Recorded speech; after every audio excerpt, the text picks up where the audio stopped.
Hello again. We came up with some more questions. I'm still at Jerry's house at the moment, and we're going to just propose a few more questions to you, Jerry, if that's okay. No problem. First of all, with regard again to the Elite Records Love Meeting Love coming out, the yellow sticker, first of all, actually mentions your name, produced by Soika / Pike, so that's Andy and yourself. Acute Classic. What is that? Is there anything in that? No, nothing at all. Acute, they begin, Andy or Lester, it must have been Andy, didn't it? Was it? Yeah. I didn't realise it at the time, but there were lots of these little names that meant me and Lester or me and Andy or all three of us. Right. But it's just eventually seemed to be a way of blotting other people's names out, because as you notice, they disappear on the later stuff. Yes. Yeah. And we just become... I'm trying to think, there was a threesome name as well. A three-way production or something, it was all... Right, and then it's all gone, is it? Or? It's all gone, especially on the Mr. Bongo stuff. Right.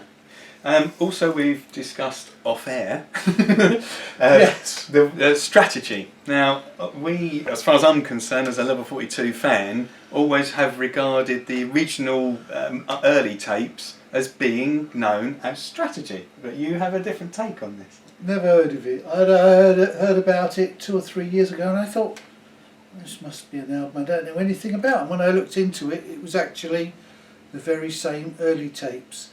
I don't know who called it strategy first, but I got a vague idea. Lester Batchelor, who's Atmosphere's bass player, was also a graphic designer. He did the Atmosphere cover, and Andy might, or he just did it, the strategy album cover. Now, I'm not even sure who named it strategy, but it was never ever used as far as we know.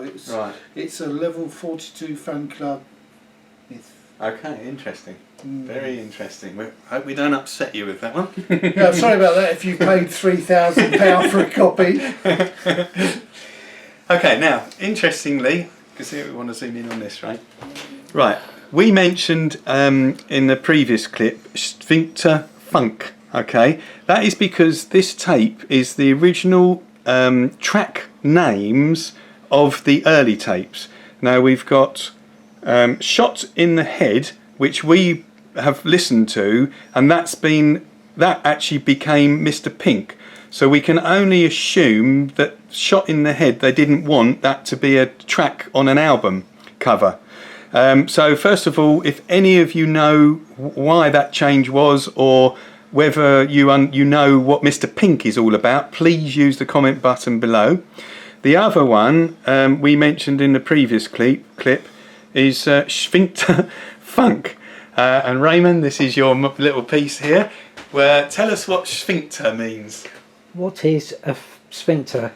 Here's the definition of sphincter. A ring of muscles surrounding and serving to guard or close an opening or tube, such as the anus or the openings of the stomach.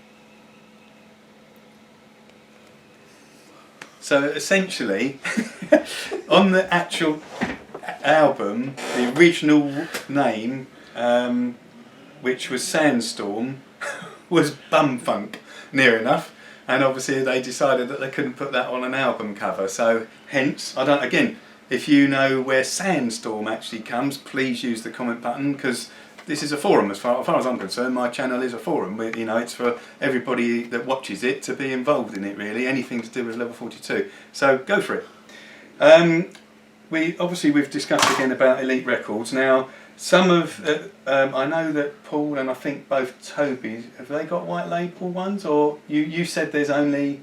To my knowledge of the album, we're talking about LEVLP1. Okay, the actual album, not the 12 inches. There were only ever 6 copies of the white promo label. Of the white promo label of the album. Of the album. Although there seem to be lots more appearing now. I had a copy. Andy Soika had a copy. Rick Dion had a copy. Rick was co-owner of all his records with Andy.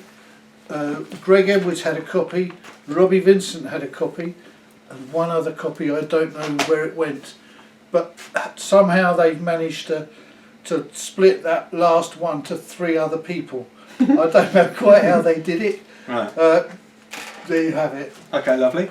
And as far as your work's concerned, you've just shown us some scrap piece of paper that you kept. Yeah.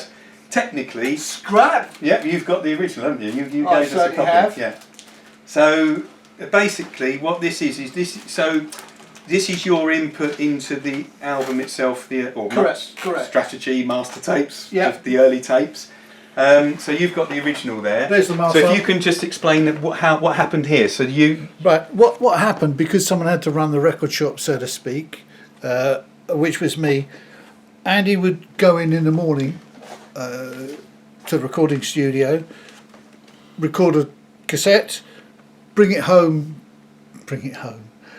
back to the record shop in the evening. He'd give me a copy of the tape, and I would go home and write out what needed to be done, or what I thought needed to be done on it. And that carried on for the week that it took to record the album. And that was the way it went. lovely. That's fine. I feel something missing here. Is there? You think so, It's Mark? signed by someone. No. All right. Okay. Well, again, now, Jerry, you'd be anybody that makes a comment or asks you a question through YouTube. You'd be happy to answer their. No. Yeah, of course. Yeah, of course. So basically, guys, again, please use the comment button if you'd like to kind of ask Jerry more about what happened with the very early stages. And I said this is going back to 1979, when basically 3 guys from the Isle of Wight met a guy at the Music Academy and formed themselves to be called 42, and then Level was added later. Guys, thanks for watching. Bye bye everybody. Bye bye.